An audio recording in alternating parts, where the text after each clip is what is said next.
네, 안녕하십니까. 이번 시간 저희 계속해서 주식 투자 운용 및 투자 전략 두 번째 파트를 볼 건데, 그 앞선 시간까지요, 저희가 전략적 자산 배분에 대한 부분과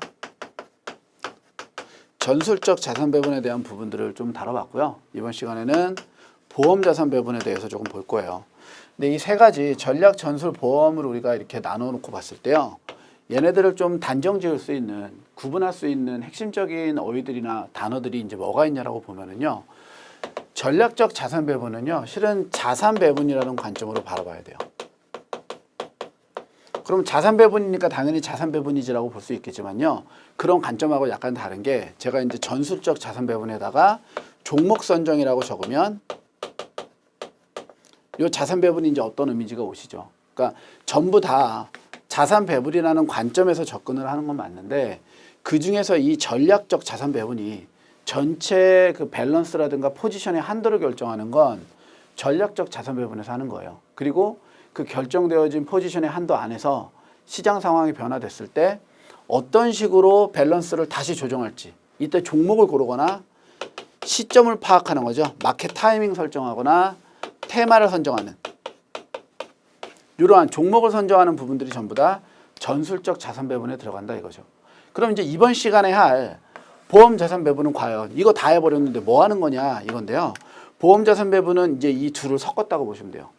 섞었다는 개념은 뭐냐면요, 목표 수익률을 고정시켜 버리고요, 이 목표 수익률을 달성하기 위한 동적 자산 배분을 하는 게, 이게 보험 자산 배분, 보험 포트폴리오 전략의 가장 핵심이에요. 그러다 보니까 내용을 보면 약간씩 이제 혼동이 오는 게요, 우리가 목표 수익률을 설정을 해서요, 그 위험을 회피한다 이렇게 표현하거든요. 그럼 마치 얘가 뭐처럼 들리냐면 패시브한 전략처럼 들려요. 패시브한 전략처럼 보인다라는 건 여기 있는 전략적 자산 배분에서 하는 인덱스를 구성한다는 그런 이미지를 확실하게 준다고요. 그러니까 보험 자산 배분을 보면서 이거 인덱스 구성하는 거니까 전략적 자산 배분의 일종인가?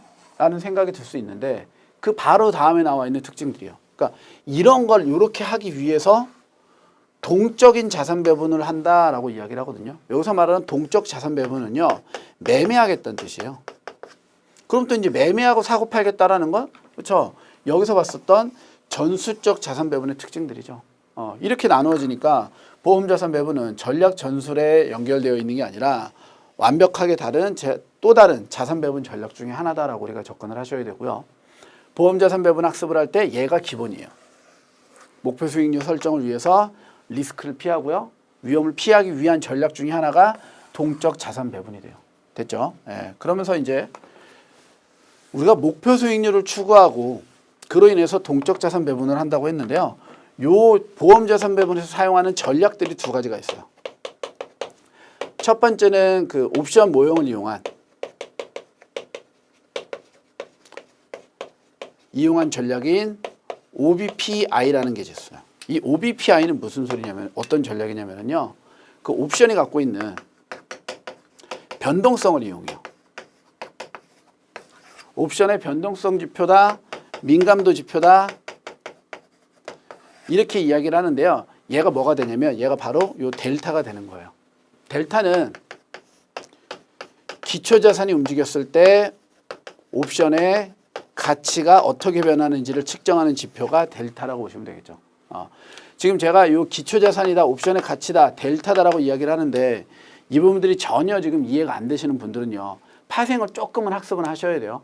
지금 순서대로 강의를 차례대로 듣고 오면 주식 투자 운용 및 투자 전략을 듣기 전에 아마 이 과목에서의 대한투자라던가 해외 증권 투자 파트를 들으셨을 건데요, 제가 거기 강의하면서도 여러 번 강조했었죠. 순서상으로 파생 상품에 있는 부분들의 학습이 어느 정도 필요하다고. 그러니까 콜옵션이라던가 풋옵션이라는 개념이 머릿속에 아직 좀 남아 있으셔야 돼요. 그래서 이제 OBPI에서 옵션의 변동성 지표인 요 델타를 이용하는데요, 어떤 옵션의 그 델타냐면 풋옵션의 델타를 이용해요. 자, 그럼 풋의 개념 뭐였어요? 그렇죠, 매도할 수 있는 권리였어요. 자, 물건을 갖다 팔 거예요. 어떻게 파는 게 유리하다? 그렇죠, 고가. 그러니까 비싸게 팔 수 있는 권리가 풋 옵션이에요. 그러니까는 요 얘기를 다르게 바꿔보면 가격이 하락할 때 나는 어떻게 하겠다? 비싸게 판매하겠다. 이 소리가 되겠죠. 돼요? 그럼 이제 풋옵션의 델타라는 건 요 지금 썼던 표현을 여기다가 그대로 대입시키면은요. 요 가격 하락은 기초자산의 하락을 나타내요.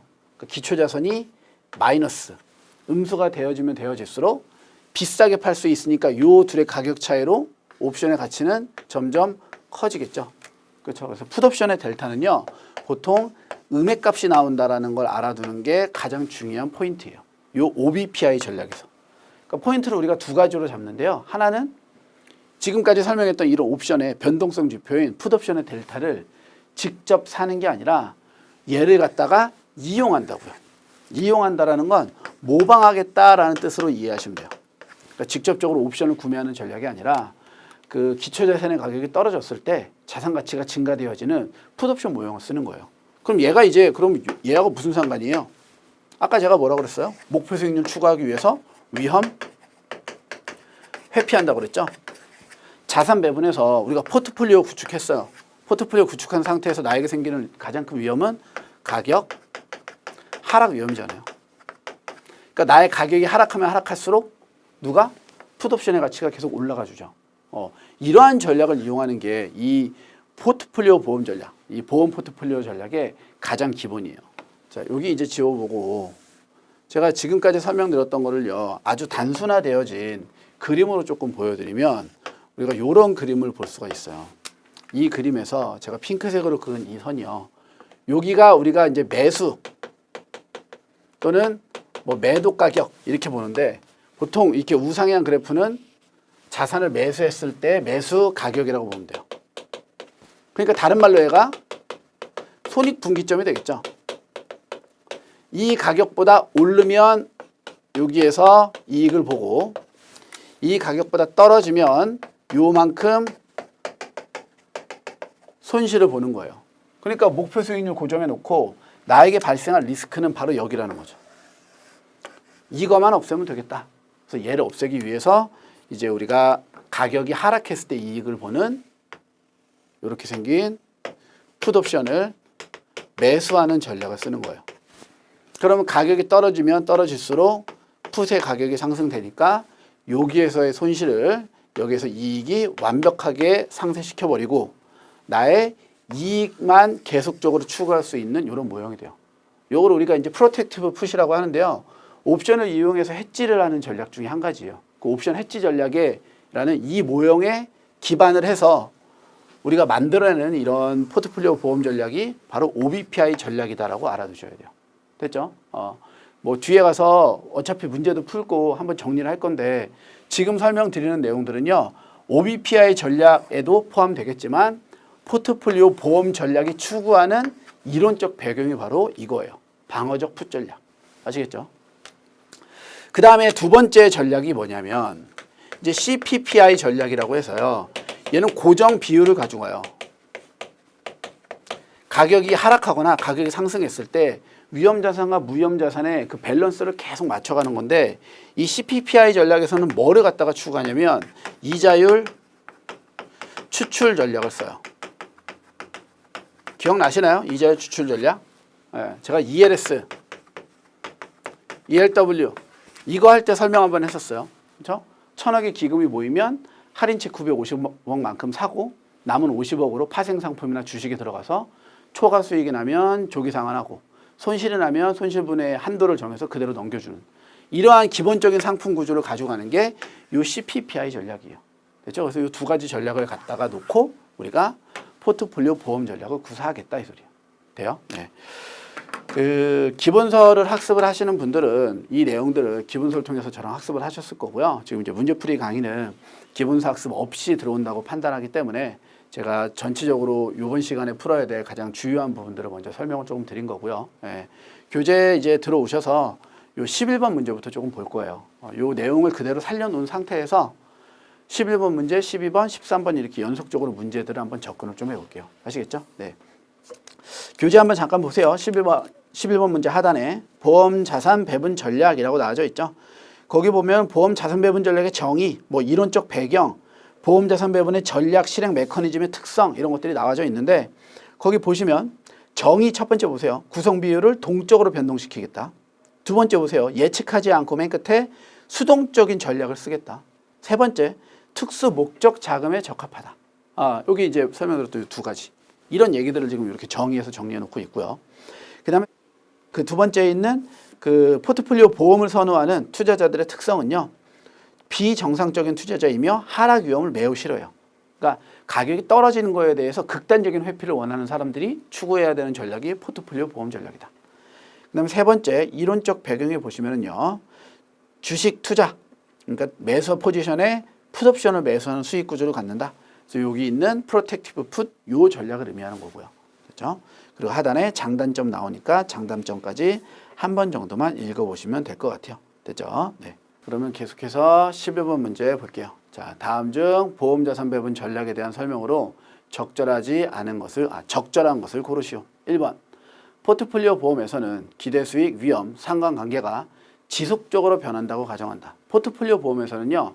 이러한 제반 조건들이요. 기대 수익이나 위험이나 상관관계가 변한다고 가정을 하면은요. 이 전략을 쓸 수가 없어요. 그러니까 기본적인 가정은 언제나 고정돼 있다고 가정하고 쓰는 전략들이에요. 계속 두 번째. 주가 상승 시 수익을 얻기 위해 미래 예측치를 기초로 운용하는 적극적 전략이다. 실은 적극적 전략처럼 동적 자산 배분을 하는 건 맞지만 미래 예측치를 사용하지 않는다고요. 그렇죠? 그래서 2번도 잘못된 내용. 3번. 포트폴리오 보험은 초과 수익을 추구하기 때문에 위험 선호적 성향을 가진 투자자들에게 적합하다. 포트폴리오 보험은요. 초과 수익을 추구하지 않아요. 동적 자산 배분을 통해서 손실을 피하고자 하는 거지. 초과 수익을 추구하지도 않고 뿐만 아니라 위험 선호적인 성향을 가진 투자자가 아닌 위험 회피적 성향을 가진 투자자에게 적합하다. 돼요?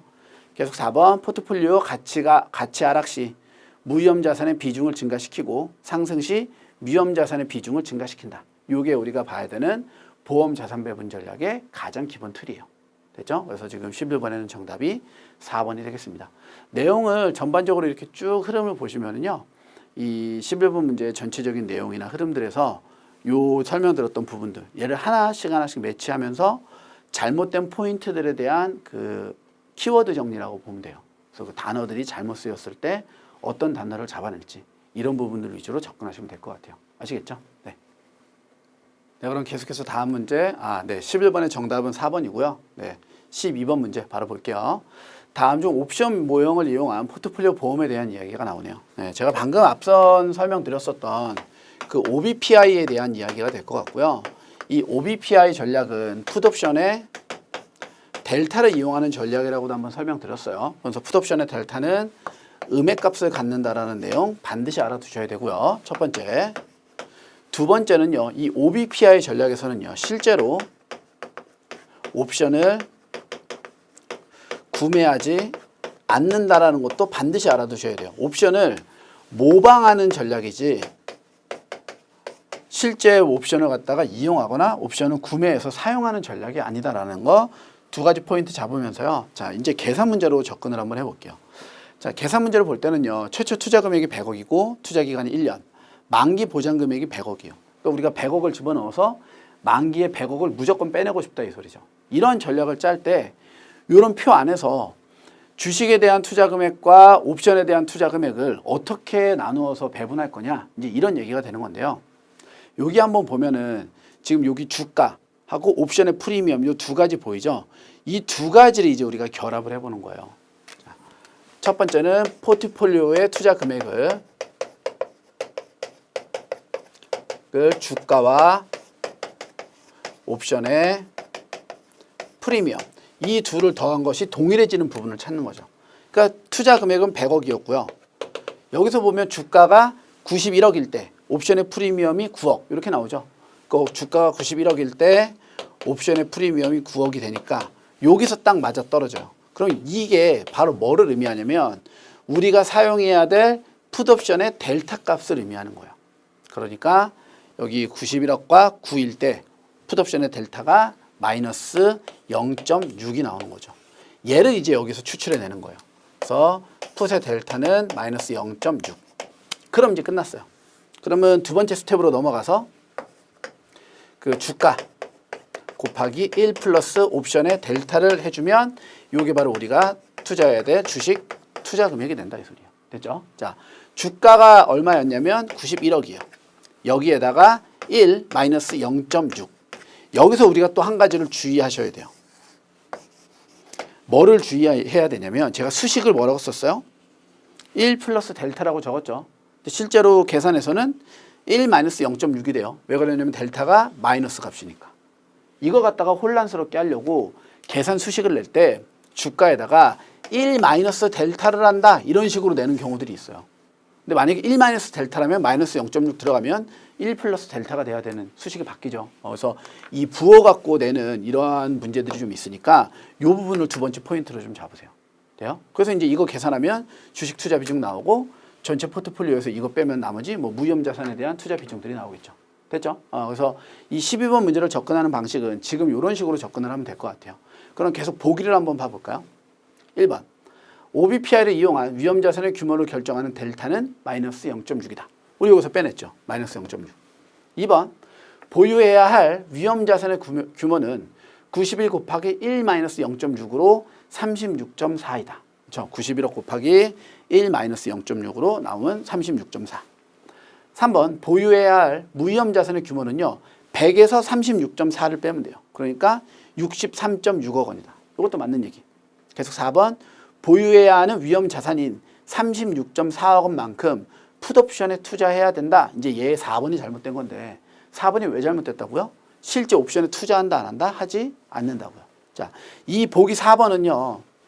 풋옵션에 투자해야 된다라고도 나오고요. 또 다른 표현으로 살짝만 바꾸면요. 옵션에 프리미엄을 지급해야 된다. 이런 문구가 나올 수도 있어요. 그러니까 옵션을 사니까 옵션의 값인 프리미엄을 줘야 된다는 얘기가 나오거든요. 이것도 잘못된 코멘트예요. 오답 표현이에요. 아시겠죠? 프리미엄을 지급한다는 것 자체가 옵션을 구매한다는 뜻이 되니까. 자, 다시 한번 OBPI, 옵션의 변동성 모형을 모방한 전략으로서 실제 옵션을 구매하지 않고, 그렇죠? 무위험 자산의 투자 금액을 계산할 때 풋옵션의 델타를 빼내야 되고 거기다 이걸 계산을 하면 이게 뭐 주식이 됐든 이러한 위험 자산의 투자 비중이 되어진다. 이렇게 보시면 될 것 같아요. 그렇죠? 생각보다 되게 간단한 문제예요. 그럼 다시 조금만 더 보면은요. 이 문제. 이제 최근까지는 이 OBPI와 관련되어진 문제가 출제되면은요. 지금 우리가 풀었던 이 12번 문제와 같은 형태가 가장 대표적인 형태들이었어요. 근데 만약이에요. 만약에. 뭐 100% 그게 나올 거다라고 볼 수는 없지만 만약에 제가 기본서 강의 들으시는 분들한테는 한번 언급은 했었는데 여기 지금 83 한번 봐볼까요? 이거를 좀 단순하게 만들어 볼게요. 여기가 주가고 주가 90, 주가 95 됐죠? 그 옵션의 프리미엄, 풋옵션의 프리미엄이 여기 90일 때 한 15 정도 잡고요. 95일 때 여기를 95를 안 넣고 여기를 80으로 놓을게요. 80으로 계산 때문에 80으로 놓고 90으로 놓고 여기를 25로 놓고요. 이때 풋옵션의 프리미엄을 5로 놓아요. 이렇게 우리가 놔보면 그리고 이제 투자 금액은 100억인 거예요. 그럼 지금 요애를 더하면 얘가 105가 나오고요. 얘를 더하면 95가 나와요. 그럼 이제 어디에서도 우리가 원래 빼내야 될 100억으로 결합되는 자리들은 없죠. 실제로 이런 식의 문제가 출제된다면 이제 이 문제는 잘못된 문제인가? 풀지 말아야 되나? 이렇게 생각하시지 말고요. 어떻게 접근해야 되냐면 원래 이 OBPI라는 그 문제를 풀 때는요. 가중평균으로 풀어요. 그래서 우리가 이렇게 그냥 일자 막대기 그려놓고요. 만약에 포인트가 여기고 7대 3이라면 전체 옵션의 가격을 7대 3의 비분으로 나눠서 여기가 풋옵션의 델타야 라고 이제 추상을 하거든요. 실제 문제에서도. 그러니까 여기에서 만약에 옵션의 델타가 마이너스 0.7이고 여기서 옵션의 델타가 마이너스 0.6이라면 얘는 자, 이 둘의 정확히 정 가운데가 100억이죠. 맞죠? 그러니까 얘네 둘을 더해서 나누기 2를 하면 이게 100이 된다 이 소리예요. 맞죠? 그러면은 이제 여기도 똑같이 마이너스 0.6이랑 마이너스 0.7을 더해서 2로 나누면 마이너스 0.65가 풋옵션의 델타가 되는 거예요. 이해돼요? 네. 이런 식의 문제도 출제될 수가 있어요. 그러니까 기존에는 무조건 딱 떨어졌다고요. 91억, 9 이렇게 합쳐서 100억. 그런데 정확하게 떨어지지 않는 문제들이 출제가 된다면요, 당황하지 마세요. 대신에 이런 식의 문제가 나왔을 때는 제가 한 가지 100%까지는 아니지만 99% 확신할 수 있는 건 이 둘의 이 가운데 값, 사이 값 그냥 나누기 2로 해서 나와지는 정확히 중앙값들의 포트폴리오 투자 금액을 맞춰 놓을 거예요. 이렇지 않으면 정말로 재무계산기 치고 들어가서 이 밸런스 계산하기 위해서는요, 상당히 오랜 시간이 걸려요. 투자자산 운용사는 계산에 대한 부분들을 너무 심도 있게 다루는 자격은 아니고, 오히려 지금 이 12번 문제처럼 계산에 대한 부분들과 수식에 대한 이해, 어떻게 구축해야 되는지를 주로 다루는 부분들이기 때문에 형태가 조금은 다르다고 보셔야 돼요.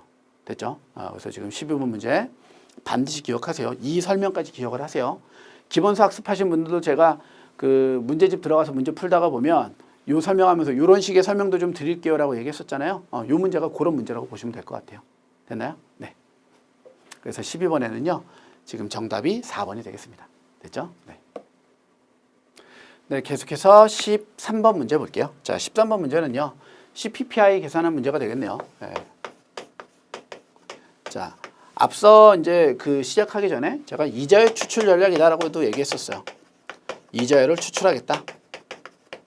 이제 이 이자율 추출 전략이 어떤 소리인지 우리가 구체적으로 이 CPPI 공식을 보면서 한번 생각을 해볼게요. 자, CPPI는요, 포트폴리오에 투자 금액들이 있죠. 이게 있고 여기서 뭘 빼냐면 내가 만기 시에 지급해야 되는 돈이 있어요. 요걸 우리가 조금 다른 말로 바꿔서 최소 보장 가치라는 표현을 써요. 근데 이 최소 보장 가치를 원금 그대로 갖다가 넣으면은요, 이게 문제가 돼요. 왜 그러냐면 최소 보장 가치라는 건 지금이 우리가 이게 현 시점이고 1년 후라면 이때 금리가 4%예요. 그럼 지금 이때 최소 보장 가치를 그대로 갖다 때려 넣으면은 이 화폐 시간 가치를 무시하잖아요. 맞죠? 그러니까 얘를 1 플러스 R로 한번 할인해 줘야 돼요. 그래서 최소 보장 가치를 그대로 쓰지 않고 최소 보장 가치의 현가를 써야 돼요. 그러니까 문제에서 최소 보장 가치가 90억이다. 그리고 금리가 10%라면 하면은 나누기 1.1. 이렇게 해서 계산하는 게 여기에 들어가는 최소 보장 가치예요. 이때 이제 여기 나누는 1 플러스 R 있죠. 얘가 바로 이자예요. 얘를 끄집어내서 그 차액만큼을 투자하겠다는 거예요. 예를 들면 그러니까 이런 식이 되겠죠. 100억이에요. 만기에 원금 100억 그대로 다 유지하고 싶어요. 하지만 금리가 10%라면 1.1로 할인해서 얘가 91. 얼마가 되면은 이 둘의 차익인 9억 정도가 내가 이제 운용할 수 있는 운용 자금이 되는 거예요. 이해되시죠? 요게 CPPI예요. 그러니까 여기 설명드렸던 이자율을 추출한다라는 개념이 이 개념으로 접근을 하셔야 돼요. 그래서 우리가 포트폴리오 투자 금액에서 만기 시 최소 보장 가치의 현가를 차감한 걸 뭐라고 부르냐면 쿠션이다라고 불러요. 됐죠? 이 쿠션에다가 곱하기 우리가 승수라는 걸 하거든요. 그럼 이때 이 승수는 뭐냐면 이렇게 차감해서 나와 있는 이 쿠션 금액에다가 곱하기 2배, 3배, 0.5배 이렇게 곱해가는 거예요. 승수. 이거는 누가 하는 거냐면 이 운용자예요. 펀드 매니저가 되겠죠. 펀드 매니저의 자신감이 실은 승수예요. 내가 오랜 경험을 해봤는데 이 정도 상황에서는 내가 여기 들어가야 될 돈 3배까지 운영을 해도 나 괜찮을 것 같아. 이해되시죠? 그래서 이제 이렇게 계산되어지는 게 얘가 바로 뭐냐면 우리 익스포저라고 불러요. 익스포저니까 우리 이제 노출됐다는 뜻이죠. 바로 주식 투자 금액이 되는 거예요. 얘가 바로 위험자산 투자 금액. 그럼 이제 전체 포트폴리오에서 주식 투자 금액을 빼면 이게 바로 채권 투자 금액이 되는 거고. CPPI 전략이 다예요. 상당히 간단한 편이죠. 그래서 이자율 추출 전략이라는 거 머릿속에 넣어두고 왜 이런 식으로 연결되는지 흐름만 한번 잡으시면요. 13번 문제를 풀어가는 데는 전혀 무리가 없을 것 같아요. 됐죠? 네. 그럼 13번 문제를 얘를 바탕으로 해서 한번 간단히 봐볼게요. 자, 13번 다음 중 고정비율 포트폴리오 보험 전략에 대한 설명으로 적절한 것을 고르시오. 이제 다 잘못돼 있고 하나만 맞다 이 소리죠. 보기 1번. CPPI 전략이 유효하다면 포트폴리오의 가치는 사전적으로 정의된 최저 보장 가치 이하로 하락하면 안 되죠. 그렇죠? 이 전략이 유효하면 계속 유지돼야 돼요. 2번. 옵션을 이용하지 않는 전략이기 때문에 블랙쇼ल्즈 옵션 모형은 필요가 없으나 주식의 변동성은 추정해야 된다? 다 필요가 없어요. 됐죠? 3번. 투자 기간이 고정된 경우에만 쿠션은 포트폴리오 평가액에서 최저 보장 수익의 현가를 차감한 값으로 계산된다. 투자 기간을 고정할 필요가 없어요. 그러니까 이제 내가 이 운영을 하는데 이 기간이 10년이든 20년이든 상관없어요. 반대로 방금 앞에서 봤었던 OBPI 전략은요. 투자 기간이 정해져 있어요. 왜 그러냐면 그때 그 풋옵션이나 옵션의 만기들이 있기 때문에요. 걔가 더 이상 그 옵션의 변동성을 유지하지 못하거든요. 그러니까 걔가 살아있는 동안에만 나도 동일하게 가겠다. 이렇게 봐야 돼요. 계속 4번. 주식 투자 금액은 투자자가 주관적으로 내린 승수에 쿠션을 곱해서 계산한다. 투자자의 주관이 아니라 펀드 매니저의 주관이 들어간다고 했었죠. 됐죠? 그래서 13번의 정답은 1번이 되는 거예요. 지금 2번, 3번, 4번의 오답 자리들 이 수식 하나만 갖다 놓고 하나하나 봐가면서 이 수식 외적으로 물어보는 포인트들이에요. 옵션 모양 당연히 필요 없고요. 주식의 변동성 추정할 필요도 없고요. 그 투자 기간이 고정돼 있다. 투자 기간이 정해져 있다. 이런 말도 필요 없는 거예요. 투자 기간이 정해질 필요가 없다라는 것 또한 장점이 될 수 있고요. 4번에 나와 있는 승수는 투자자가 결정하는 게 아니라 펀드 매니저가 결정하는 게 일반적이다. 요 수식, 요 세 가지 보기 정리하면 CPPI 정리 끝나겠네요. 되죠? 네. 이렇게 하면 CPPI 문제가 되겠습니다. 네. 네, 계속해서 14번. 다음 중 포트폴리오 보험의 특징에 대한 설명으로 올바르지 못한 것을 고르시오. 자, 포트폴리오 보험의 특징에 대한 이야기들이 되겠는데요. 앞서 봤었던 포트폴리오 전략들이거든요.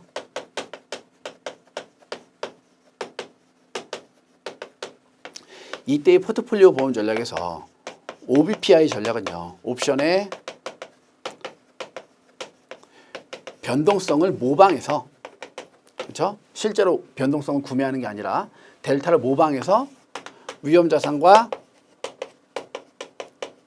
무위험자산의 배분 비중을 바꾸는 거였고요. CPPI 전략은요. 이자율 추출 전략을 이용해서 주식과 채권의 투자 비중을 결정하는 내용들이었어요. 그러니까 이렇게 우리가 두 가지를 기본으로 가져다가 놓고 이제 이러한 문제들을 한번 접근해 보는 거예요. 자, 보기 1번이요. 포트폴리오 보험은요. 최소한 달성해야 되는 목표 수익률이 존재할 경우에 적용할 수 있는 운용 전략이다. 이건 실은 배우기 제일 앞에서 했었죠. 포트폴리오 보험은요. 그 목표 수익률을 추구하기 위해서 위험을 제거하고 그러면서 되게 중요한 개념 동적 자산 배분 전략이다. 그래서 얘네들이 일반적으로 추구하는 게 그 방어적 풋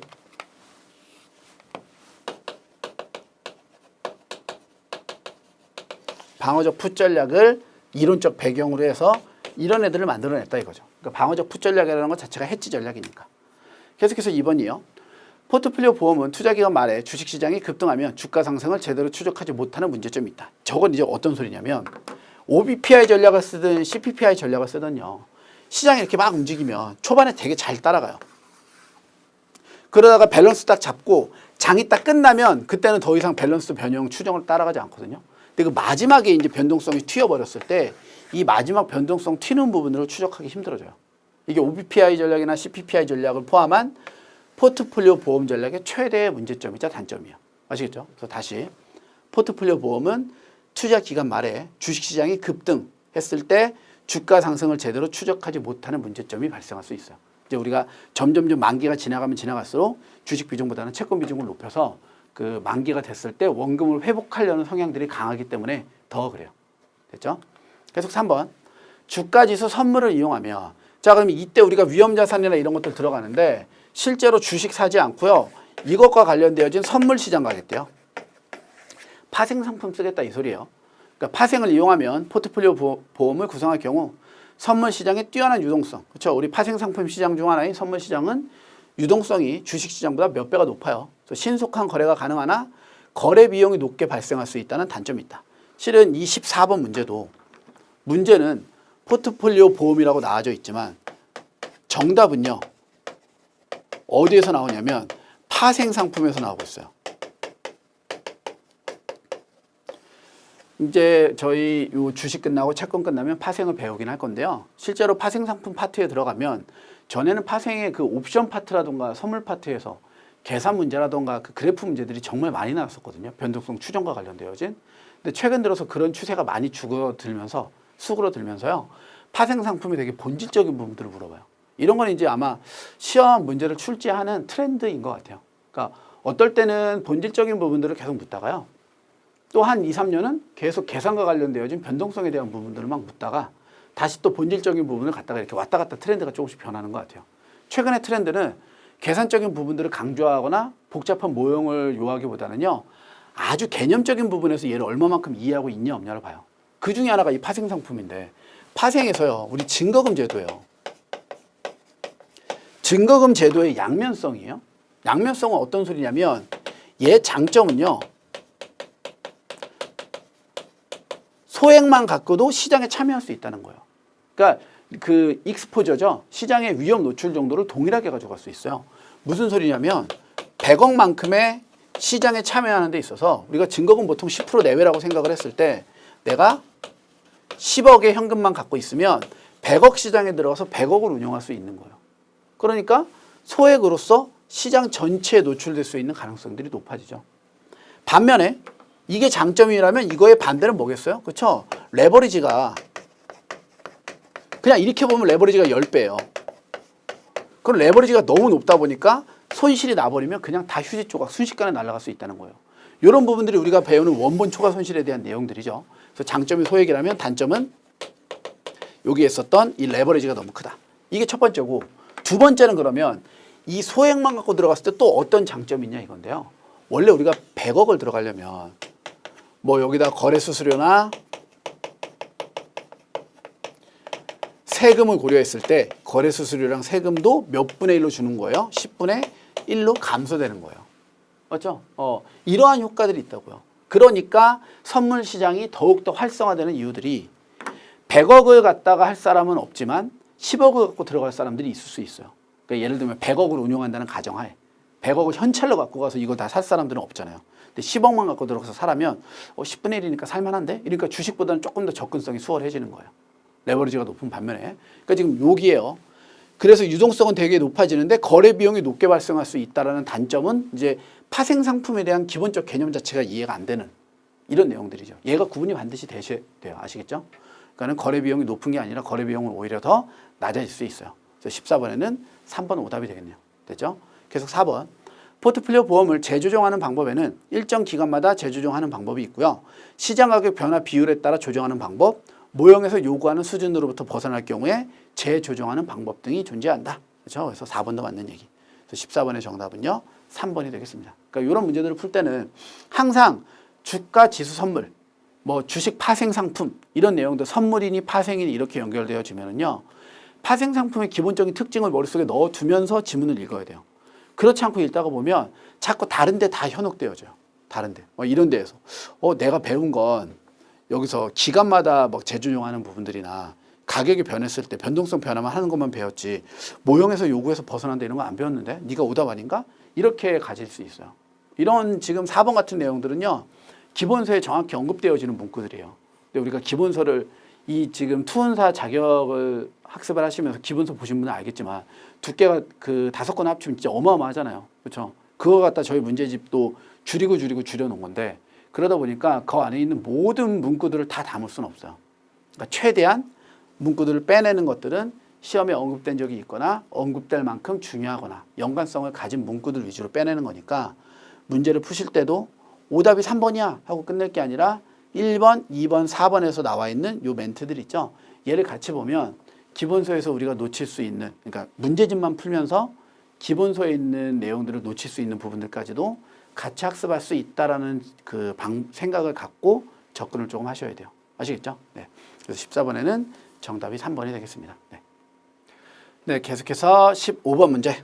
자, 주식 포트폴리오 운용 전략. 요것도 이제 그 해외 증권 투자 마지막 부분에서 잠깐 다룬 적이 있어요. 제가 액티브 운용, 패시브 운용, 적극적, 공격적, 소극적, 방어적,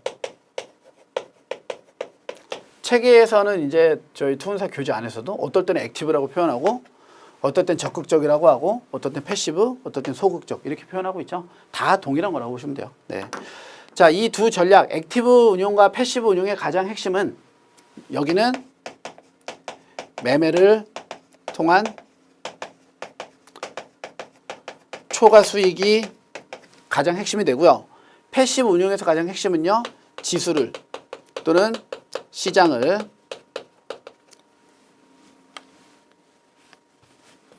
벤치마크라고 바꿔볼게요.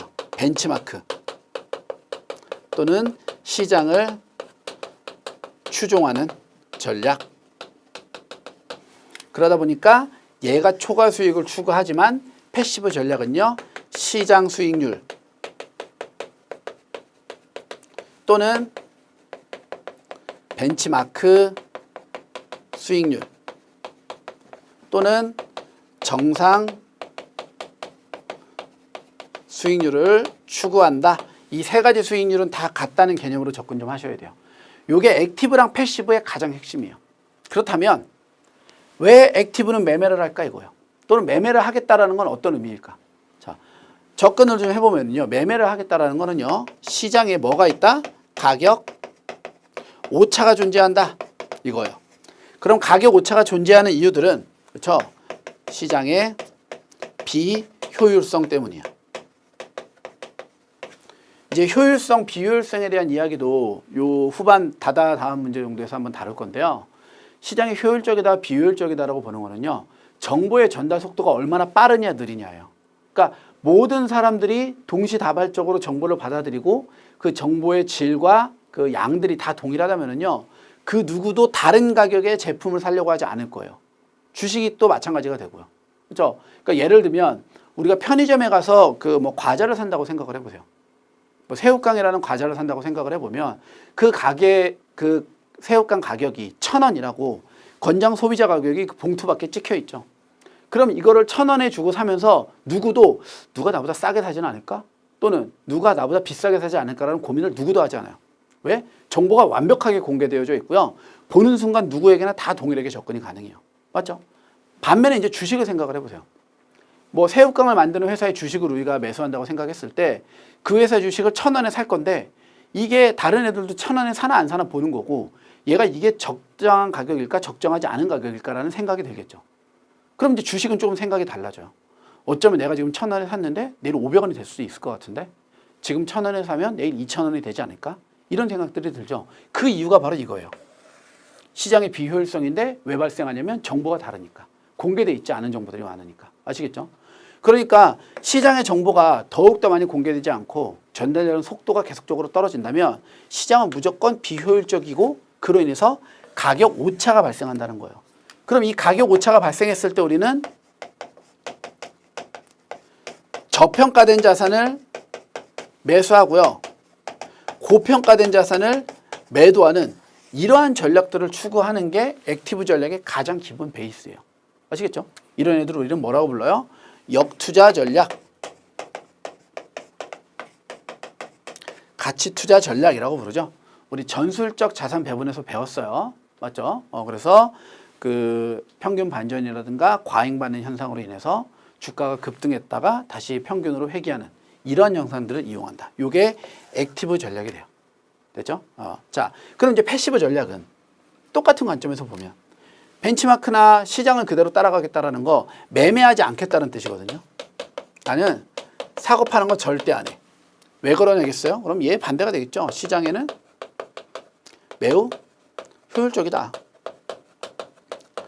이미 정보화 시대를 거쳐서 수도 없이 많은 정보들이 우리가 마우스 클릭 한 번만 하면 전 세계 모든 정보를 다 알 수 있으니까 시장은 충분히 효율적인 거예요. 그러니까 내가 지금 액티브 전략처럼 계속 사고 팔아봐야 뭐만 나간다 이거예요. 거래, 비용만 나간다 이거예요. 수수료 내고 세금 내다가 보면 어차피 마이너스라 이거예요. 괜히 어차피 1,000원에 샀다 1,000원에 파니까. 그쵸? 자, 그래서 우리가 이제 거래 비용이나 이런 것들 때문에 시장이 효율적이라고 생각을 해서 거래 비용 때문에 매매하지 않겠다라는 게 패시브 전략이고요. 그리고 그래서 얘가 가장 주력으로 사용하는 전략은요. 인덱스를 구성해서 이 지수를 그대로 추종해 나가는 거예요. 시장의 움직임을 그대로 따라가는 전략들을 쓰는 게 패시브 전략의 기본이요. 얘는 왜 그렇다고 그랬어요? 그렇죠? 그 포트폴리오 이론. 포트폴리오의 이론에 의하면 최적 투자점이 있다. 효율적 투자 기회선상에서 투자만 한다면 그게 가장 좋은 거니까 굳이 그 점 위나 아래에서 가격을 결정해서 사거나 팔 필요가 전혀 없다는 거예요. 이러한 게 액티브 운용과 패시브 운용의 기본이죠. 그러면서 이제 최근 들어서는 어떤 게 나오냐면 이렇게 우리가 패시브 운용만 하다가 보니까 시장 수익률은 추구하는데 분명히 기회는 존재한다는 거예요. 그 기회는 바로 이 액티브 운용에서 말하는 기회예요. 그러니까 가격 오차를 통해서 이렇게 하기 위해서 종목을 선택하고요. 타이밍을 보고 테마를 본다고요. 그렇죠? 이러한 기회들이 분명히 존재하는데 나는 패시브를 쓴다고 해서 얘네들을 다 놓치자니 너무 안타까운 거예요. 분명히 이건 되게 누가 해도 조금의 이익은 낼 수 있을 것 같은데. 그래서 이제 나온 게 액티브와 패시브를 딱 결합해요. 기본은 패시브예요. 패시브를 기본으로 가져가되 거기다 액티브 전략을 살짝 가미하죠. 그걸 우리가 준 액티브, 인핸스드 뭐 펀드 이렇게도 표현하는데요. 우리가 준 액티브 전략이라고 불러요. 아시겠죠? 요게 이제 이 둘을 결합한 전략이다 정도로 보시면 될 것 같아요. 자, 그럼 이제 교재로 잠깐만 들어오시면은요. 15번 문제 하단에 지금 제가 설명드렸었던 패시브 운용, 액티브 운용, 준 액티브 운용, 그리고 인핸스드 인덱스 펀드 이런 부분들이 좀 언급되니까요. 이 내용들 한번 보시면 지금 설명드렸던 부분하고 거의 다 일치할 것 같아요. 돼요? 그럼 문제 한번 볼까요? 15번. 다음 중 주식 포트폴리오 운용 전략에 대한 설명으로 적절하지 않은 것을 고르시오. 1번. 주식 포트폴리오 운용에서는 액티브 운용이 전통적으로 우위에 있었으나 최근 벤치마크를 초과하지 못하는 성과에 대한 실증 분석으로 인해 패시브 운용이 주를 이루고 있다. 지금 이제 보기 1번 잘 기억하세요. 주식 포트폴리오니 채권 포트폴리오니라고 지금 나오죠. 저 문구가 빠지면 뒤에는 맞아요. 아시겠죠? 최근 들어서 트렌드가 액티브 운용보다는요 패시브 운용이 가장 주를 이뤄요. 그러니까 대부분 다 패시브를 가장 선호하고 인덱스를 추종하는 전략들을 쓰거든요. 그런데 주식 포트폴리오 운용에서만큼은 여전히 액티브 운용이 우위를 점하고 있어요. 아시겠죠? 그래서 1번이 오답이에요. 요거는 이 문구 반드시 기억하셔야 돼요. 저 앞에 주식 포트폴리오 운용 조말이 안 들어가면 뒤에 문구가 맞지만 제가 들어가면 액티브가 주를 이룬다라고 변경하셔야 돼요. 아시겠죠? 네. 계속해서 2번 액티브 운용과 패시브 운용의 장점을 결합한 것이 준 액티브 인핸스드 인덱스 펀드와 같은 준 액티브 운용이다. 3번 패시브 운용은 시장은 효율적이고 예측하려 하는 노력은 무의미하다고 가정을 하죠. 그렇죠? 4번 액티브 운용은 벤치마크 대비 초과 수익을 목표로 운용하는 전략으로 저평가된 자산을 매수하고 고평가된 자산을 매도하는 전략을 사용한다. 됐죠? 그래서 15번에는 정답이 1번이 되겠습니다. 네. 그래서 이러한 형태들 문제를 풀어갈 때는요. 반드시 우리가 머릿속에 좀 넣어둬야 되는 것 중에 한 가지가 액티브와 패시브에서의 기본적인 틀이라고 보셔야 될 것 같아요. 됐죠? 네. 계속해서 다음 문제도 보면은요. 16번은 이 패시브 운용을 연속적으로 물어봐요. 그럼 지금 설명했던 거에서 이쪽 파트를 갖다 놓고 우리가 한번 확인을 해보는 거죠. 됐죠? 16번이에요. 다음 중 패시브 운용에 대한 설명으로 적절하지 않은 것이에요. 1번 패시브 운용은 효율적 시장 가설에 영향을 받았다라는 건 시장을 효율적으로 보겠대요. 시장을 예측하거나 매매를 통한 초과 수익을 추구하지 않는 전략이 패시브 운용이에요. 됐죠? 2번 패시브 운용은 시장 수익률을 추종하기 때문에 인덱스 펀드가 가장 대표적인 형태예요. 3번 인덱스 펀드를 구성하는 방법 중 최적화법은 완전 복제법에 비해 비용이나 관리적 측면에서는 유리하나 과거 자료를 사용한다는 점에서 잔차가 예상치보다 크게 나타날 수 있는 한계점이 있다라고 나와져 있는데요. 자, 요거 한번 보시면은요. 우리 최적화 기억나세요? 최적화라는 얘기가 나오면 언제나 뭐를 고민하라고요? 그렇죠? 불안정한 해. 그러니까 최적화법이라는 건 우리가 어떤 통계적 데이터로 A, B라는 절대값을 만들어내는 거예요. 그러니까 위험이 3%, 수익률이 10% 이렇게 딱 계산하는 것 또한 최적화법이라고 보셔야 돼요. 그러니까 이런 방법들의 가장 큰 문제점들은 그 잔차예요. 우리가 계산해어진 데이터 해석이라든가 통계 모형이라든가 여기서 나올 수 있는 그 오류들로 인해서 생길 수 있는 그러한 그 가격의 괴리 이런 것들이 가장 큰 위험이라고요. 지금 3번이 그 얘기를 하고 있는 거예요. 아시겠죠? 4번 인덱스 펀드를 구성하는 방법 중 가장 단순하고 직접적인 방법으로는 벤치마크를 거의 완벽하게 추종할 수 있는 표변 추출법은 대형주를 모두 포함하고 중소형주는 일부만 편입한다. 지금 보면 표본 추출법이 여기 맞거든요. 대형주 포함하고 중소형주를 일부만 편입하는 게. 근데 위에 나와 있는 거. 인덱스 펀드를 구성하는 방법 중 가장 단순한 거는요. 그냥 그대로 다 갖다 사는 거예요. 표본 추출하는 게 아니고. 아시겠죠? 지금 16번 문제는 요 위에 파트랑 아래 파트가 서로 나누어져 있어요. 여기까지가 오답이고 뒤에도 맞고. 아시겠죠? 네. 그래서 16번 문제는 정답이 4번이 되겠습니다. 네. 교재에서도 지금 들어와서 간단히 보시면은요. 이제 뭐 완정복제법이나 표본 추출법이나 최적화법이나 이런 거에 대한 이야기들과 패시브 운용의 특징을 다루고 있으니까요. 요 16번 문제를 통해서 한번 보세요. 그러니까 여기까지가 완전 복제법을 의미하는 거예요. 두 번째 줄까지가. 뒤에도 맞는 얘기, 여기도 맞는 얘기지만 얘네 둘이 결합되면 안 되죠. 서로 다른 내용들을 다루고 있으니까. 아시겠죠? 네. 그러면 계속해서 저희 17번 액티브 운용도 한번 같이 볼게요. 액티브는 여기 생각하면 돼요. 됐죠? 다음 중 액티브 운용에 대한 설명으로 적절하지 않은 것을 고르시오. 1번 액티브 운용은요. 시장이 비효율적일 수 있다는 가정하에서 되게 중요한 내용이에요. 그 시장을 예측하여 벤치마크 대비 초과 수익을 추구하는 전략이 액티브 운용이에요. 네, 계속해서 2번이에요. 가치 투자 스타일은 기업의 성장성 측면보다는 현재 수익이나 자산을 중시하기 때문에 고배당 주식에 투자해요. 그래서 가치 투자는요. 지금 당장 돈을 많이 버는 게 최고예요. 아시겠죠? 그래서 저평가된 종목에 투자하거나 고배당 주식에 투자해서 시세 차익을 크게 보는 거죠. 그럼 이제 이 가치 투자 스타일의 반대가 보기 3번에 있는 성장 투자 스타일인데요. 얘는 기업의 수익성 측면을 중시하기 때문에 퍼가 낮은 기업에 투자하여 주가 상승으로 한 이익을 추구한다. 이거 가치 투자예요. 여기까지는 맞거든요. 여긴 틀렸고 그래서 성장 투자 스타일들은요. 이익의 탄력성에 투자해요. 그러니까 기업이 계속 성장할 수 있다면 배당 안 받아도 좋다 이거예요. 내부 투자해서 기업 가치를 더욱더 높여. 이렇게 가는 게 성장 투자 스타일이고 배당을 받거나 주가를 급등시켜서 그러니까 장기 투자를 통해서 저평가된 종목을 통해서 그 이익을 추구하는 건 가치 투자 스타일이에요. 그러니까 가치 투자와 성장 투자 스타일을 구분을 할 때 가장 많이 하시는 실수가 가치 투자는 단타고 성장 투자는 장기로 투자하는 거다 이렇게 생각하는 경우들이 있는데요. 그게 아니에요. 아시겠죠? 가치 투자는 기업의 가치를 보겠다고요. 여기서 기업의 가치는요. 주식의 가치를 의미한다라고 생각하세요. 그 주식의 가치와 배당적인 측면을 바라보는 거예요. 우리 이제 워렌 버핏이 하는 가치 투자 스타일이잖아요. 그러니까 이제 시장에서 얘가 원래 갖고 있어야 되는 가치보다 조금 낮은 가격을 유지하는 애들. 이런 애들 갖다가 사는 게 가치 투자 스타일이에요. 반면에 성장 투자는요. 지금은 아직 발달되지 않았지만 얘는 충분히 조금만 기다리거나 기업 내에 자금이 들어간다면 훨씬 더 커질 가능성이 있다는 거예요. 그래서 우리가 이익의 탄력성에 투자한다. 이렇게 표현하거든요. 그런 것들이 성장 투자 스타일이 돼요. 그래서 17번은 정답은 3번이에요. 계속 4번. 혼합 투자 스타일은 가치주나 성장주와 상관없이 내재 가치보다 주가가 낮다고 판단되면 해당 종목을 매수한다. 가장 대표적인 역투자 전략에 포함되는 거죠. 가치 투자도 역투자 전략이 가치 투자 스타일이에요. 저평가 매수, 고평가 매도. 아시겠죠? 그래서 17번에는 정답이 3번이 되겠습니다. 네. 이렇게 풀면 저희가 이제 패시브 액티브에 대한 내용들 좀 봤고요. 그 다음 문제에서 준 액티브를 봐야 되는데요. 준 액티브는 다시 한번 정리를 하면서 조금 더 풀어볼게요. 네. 네, 계속해서 18번 준 액티브 운용에 대한 특징이요. 자, 준 액티브 이제 앞서 봤던 것처럼 우리 액티브와 패시브를 결합할 거예요. 꼭 기억하세요. 우리가 준 액티브라고 써져 있지만 써있기는 핵심은 패시브예요. 아시겠죠? 패시브를 기본 전략으로 갖다 놓고 액티브의 장점을 가미시킨 펀드라고 보셔야 돼요. 그러니까 이제 요거의 이름이 우리 이네스드 인덱스 펀드라고 부르는 이유가 패시브 펀드라고 보셔야 돼요.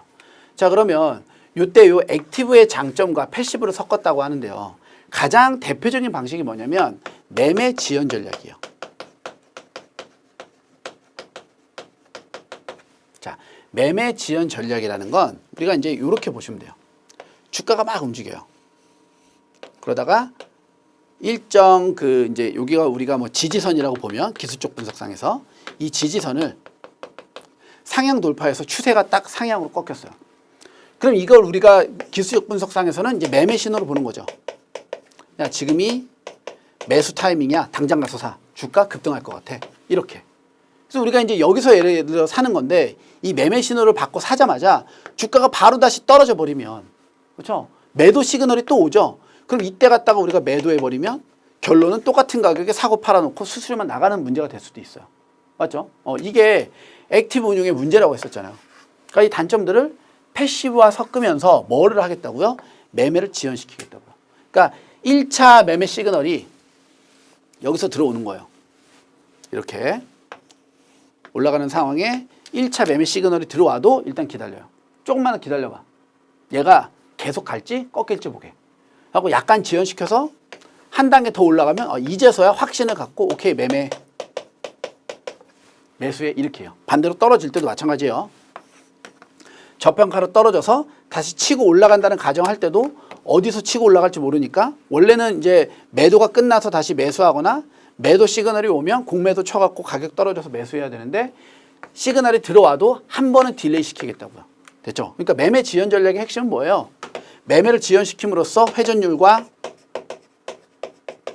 거래 비용을 낮추는 거예요. 됐죠? 주식하고 채권하고의 우리 수익률 차이에 대한 부분들을 볼 때도요. 주식이 채권보다 변동성이 훨씬 높다, 더 위험하다라고 이야기는 하는데 둘의 수익률은 비슷하다고 하잖아요. 왜 그래요? 채권은 사놓고 계속 갖고 유지하니까 세금이나 이런 것들이 따로 들어가는 게 뭐 이제 이자 받으면 이자 소득세 나가는 거 빼고는 없지만 주식은 계속적인 매매를 통해서 거래 비용과 수수료가 계속 나가니까 걔네들을 다 더해버리니까 그게 주식의 수익률을 다 깎아먹었다 이 소리예요. 아시겠죠? 그런 관점으로 접근하는 게 이넨스드 인덱스 펀드의 가장 핵심이에요. 준 액티브 운용의 기본이다라고 보시면 될 것 같아요. 아시겠죠? 네, 그런 부분들이 이제 18번 문제 하단에 지금까지 설명드렸었던 패시브나 액티브 운용을 포함해서 그런 내용들이 나오고 있다라고 보시면 될 것 같아요. 아시겠죠? 네. 네, 계속해서 그러면 18번 문제 한번 풀어볼까요? 다음 중 준 액티브 운용의 특징에 대한 설명으로 적절하지 않은 것을 고르시오. 1번 준 액티브 운용은 추가적인 위험을 많이 발생시키지 않으면서 벤치마크 대비 초과 수익을 획득한다. 이제 여기 보면 추가적인 위험을 많이 발생시키지 않는다라는 거 인덱스란 뜻이고요. 벤치마크 대비 초과 수익을 획득하겠다라는 건 액티브란 뜻이에요. 이 둘을 합쳤으니까. 이게 준 액티브 운용의 핵심이에요. 아시겠죠? 2번 이넨스드 인덱스 펀드는 인덱스 펀드의 특성에 액티브 운용의 특성을 추가한 펀드로 인덱스 플러스 알파 펀드라고 불러요. 그러니까 기본적인 틀은 인덱스예요. 거기에다가 플러스 알파의 초과 수익을 노리겠다. 됐죠? 3번 이넨스드 인덱스 펀드에는 인덱스 펀드의 전략 중 하나인 매매 신호가 발생하더라도 매매를 유예하여 바로 땡이죠. 인덱스 매매해요 안 해요? 잘 안 하죠. 그러니까 인덱스 펀드의 전략이 아니라 이 매매 지연은 이넨스드 인덱스 또는 준 액티브 운용의 전략이라고 봐야죠. 맞죠? 그러니까 뒤에 이제 말이 맞으니까 인덱스 펀드의 전략 중 하나인이란 이 문구를 우리가 아무렇지 않게 넘어가서 틀리는 문제들이 돼요. 실제 시험장에서도 이제 그래요. 이런 부분들에서 반드시 키워드 정리하는 것들은 꼭 보세요. 인덱스에서 매매하겠다? 이건 그냥 무조건 다 오답이에요. 아시겠죠? 그래서 3번 오답이죠. 내용이 다른 게 아니라 인덱스 펀드의 전략 중 하나인 요것만 싹 빠지면 맞는 내용이에요.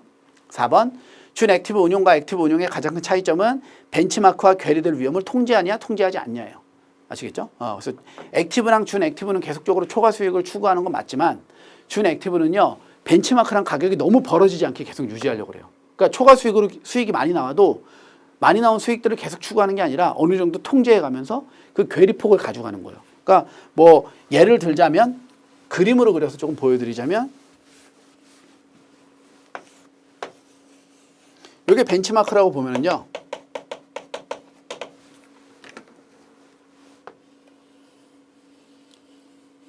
이게 준 액티브예요. 그리고 이게 액티브예요.